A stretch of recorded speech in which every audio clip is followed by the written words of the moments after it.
Hello, my friends. Mrs. McBride coming to you straight from my kitchen table. What we're talking about today is work and energy, still. And what I want to do is you should have out a calculator. You also need out your blue sheet and you need your note packet out. And in just a second, I'm going to flip over to page 5 of your note packet. So here we go. When I saw you yesterday in class, we were working on the work and energy on an incline lab. Okay, and your lab, I'm sure, looks much different than mine because it is all filled in. Okay, but the very last question that we answered the other day in lab was, what does this lab tell you about the relationship between work and energy?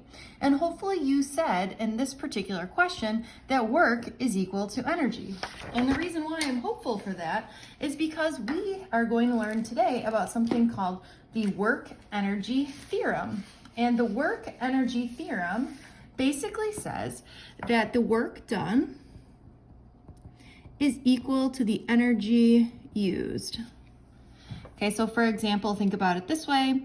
If I put energy in the form of gasoline into my car, it's only going to do a certain amount of work. When that energy or gas is gone, it's going to stop doing work. When I put food in my body in the form of energy, once that energy is gone, my body will stop doing work. The more food that I eat, the more energy I get, the more work that I'll be able to do.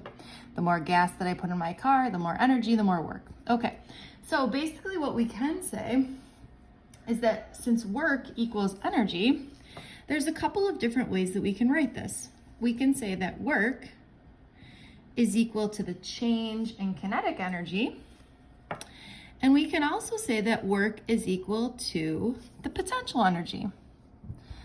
Okay.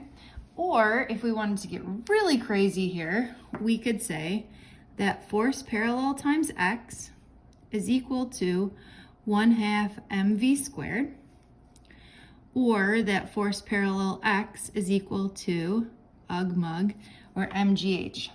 But the truth of the matter is that there's a lot of things that are equal to a lot of things. So what I want you to do is flip to page 7 in your notes, and very timely, we have something called the work energy snowflake. And at the middle of this snowflake, we're going to draw a big old equal sign. That's because everything on the snowflake is equal to everything else. Okay, so for example, according to the work energy theorem, the work done is equal to the force parallel times x, is equal to the potential energy, or mgh, is also equal to the change in kinetic energy, or 1/2 mv squared. Now, please note, I did leave 2 of those blank. I did that on purpose. We're going to come back to that. We're not ready for it yet. Okay, so that means anything on here is equal to anything else. So based on what I have in the particular problem, W could equal delta K, or W could equal UG, or 1/2 mv squared could equal mgh, or force parallel times x could equal delta K, or you can see how there's all different patterns, all right? So on your blue sheet, and I have to admit that I left my blue sheet at school. Okay, so what I would like you to do is on your blue sheet, pretend this is my virtual blue sheet. And I'm on the side that says work and energy. I just want you to redraw this snowflake. And again, put the equal sign in here and do our work, force parallel x, ug, mgh, delta K, change in kinetic energy, and 1/2 mv squared. Okay, so again, hopefully you've taken the opportunity to write your work energy snowflake right on your blue sheet. And again, I apologize that I left mine at school. All right, so I'm gonna take my virtual blue sheet here with me for a second, and we're gonna finish up some quick notes and some problems. So here we go. So the first problem says, if I increase the net force acting on an object, how does that change the kinetic energy? Well, you can see that if we find the force and we find the kinetic energy, we could say, right, this is sort of like force parallel x is equal to the change in kinetic energy. So if I increase the force, it would increase the kinetic energy. Kinetic energy is equal to 1/2 mv squared. So if I increase the kinetic energy, you could see how it would also increase the speed. Okay, if I increase the net force acting on an object, how does that change the potential energy? Okay, same type of thing here. That force parallel x, we could say, is equal to the potential energy, and the potential energy is also equal to mgh. So basically, if I increase the force, it would increase the potential energy, which would increase the height. All right, so let's take a problem. This problem says, lunatic pulled a bow back with a force of 20 newtons, a distance of 5 meters. How fast would a 0.005 kilogram, minus 0.5, I forgot units, arrow be going if he shot the arrow horizontally? Okay, so let's write down what do we have and what are we looking for. Okay, so in this particular case, we've got the force is equal to 20 newtons. And he's pulling it back a distance of 0.5 meters. So that's our distance of 0.5 meters. We're looking for how fast would a 0.005 kilogram arrow be going. Okay, so based on what we've got here, what I'm gonna do is I'm gonna come over to my blue sheet and I'm gonna say to myself, well, what could help me here? What could equal what? Well, I have f and x, so I probably wanna use this. Okay, and I'm looking for the velocity, so the only one in here that has the velocity in is this one. So for me, I'm gonna set force parallel times x equal to 1/2 mv squared. Or 20 times 0.5 is equal to 1/2 of 0.005 times v squared. Well, half of 20 is 10, so I'll do that. And let me grab my calculator. 0.5 times 0.005, okay, is 0.0025. I'm going to divide both sides by 0.0025.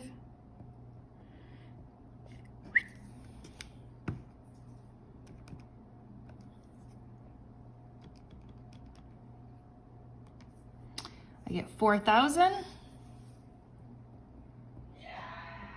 is equal to v squared. Take the square root. And I get 63.24 meters per second.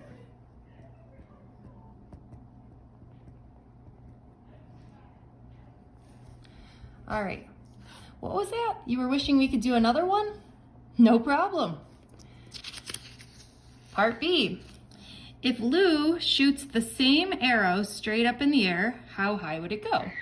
Okay, so again, what is the same? Well, we basically have all of the same information that we had. So we've got the force, we've got the distance, we've got the mass, and now we're looking for how high will it go. So again, we're gonna come back over here to our blue sheet. We're gonna ask ourselves, if we have force, distance, mass, and height, what could I set equal to what?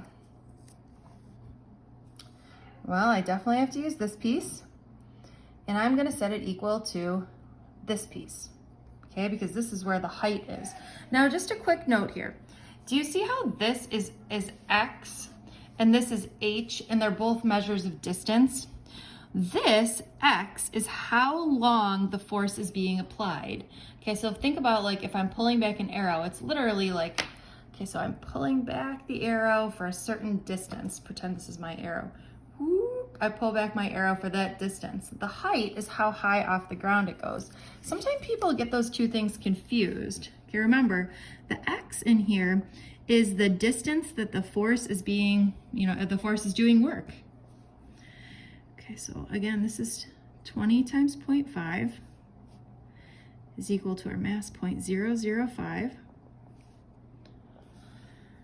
times g times h. Okay, so this we know is 10. And this, okay, if we multiply this by 5, we should get 0.0.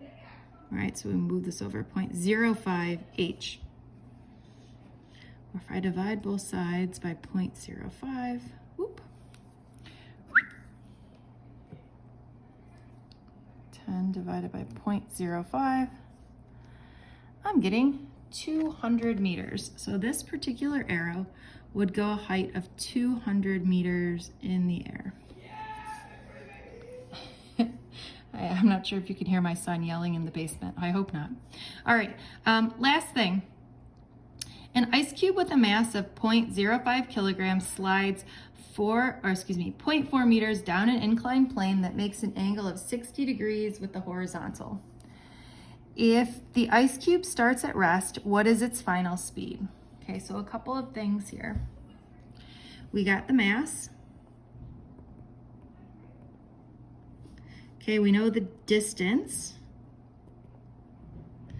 And start from rest, we're looking for what is its final speed. Now there are a bunch of different ways that we could do this.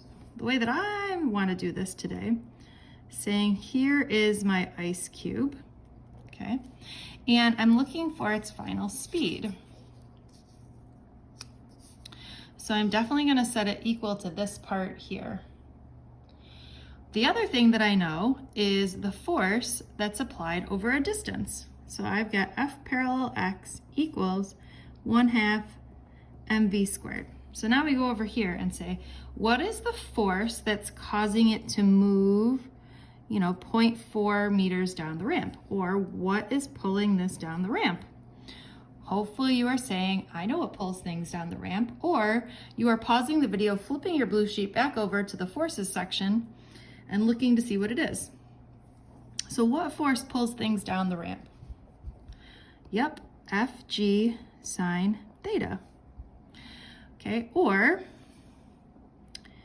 Fg sine theta times x has to equal 1/2 mv squared. I'd like to do one more thing here. Fg is equal to what? Yep, mg. So mg sine theta times x is equal to 1/2 mv squared. The reason why I wanted to do that was, okay, so I've got g, which is 10, the sine of 60, times x, which is 0.4, is equal to 1/2 v squared. All right, well, let's figure out what this is. Let me just make sure I'm in the correct mode. I am, okay. So you've got 10 times the sine of 60 times 0.4. Okay, or you get 3.46.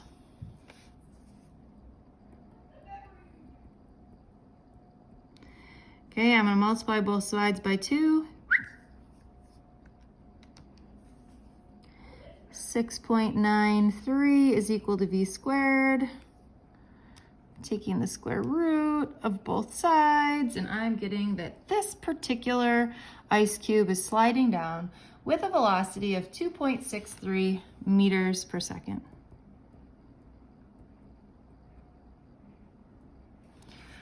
Okay, what you're doing for the rest of class today is you are taking a look at you're doing some work energy practice. So you're going to be doing sort of the same thing that we did here. You're asking yourself, what on here equals what?